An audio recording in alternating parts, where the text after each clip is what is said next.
अस्सलामुअलैकुम नाजरीन, आप देख रहे हैं सूबाई रंग न्यूज़ और इंटरटेनमेंट चैनल और मैं हूं मोमना शहबाज। सबसे पहले नजर डालते हैं आज की अहम खबरों पर।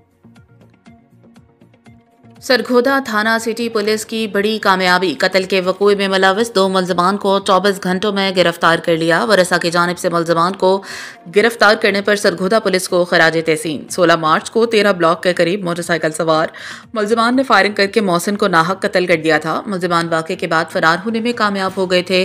DPO सरगोधा सुहेब अशरफ ने पुलिस को मुकदमा दर्ज करके मुलजमान को फौरी गिरफ्तार करने के अहकाम जारी किए, जिस पर थाना सिटी के SHO और इनकी टीम ने जदीद और रवायती तरीकाकार अपनाते हुए मुलजमान सदाम और इसके भाई वकास को 24 घंटों में ही गिरफ्तार कर लिया।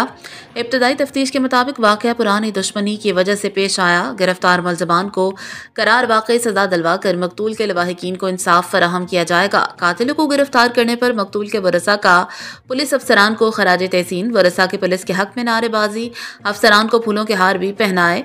बेहतरीन कार्रवाई पर DPO सरगोधा ने ASP सिटी सर्कल अनम शेर और SHO सिटी इंस्पेक्टर फजल कादिर और इनकी टीम को शाबाश दी।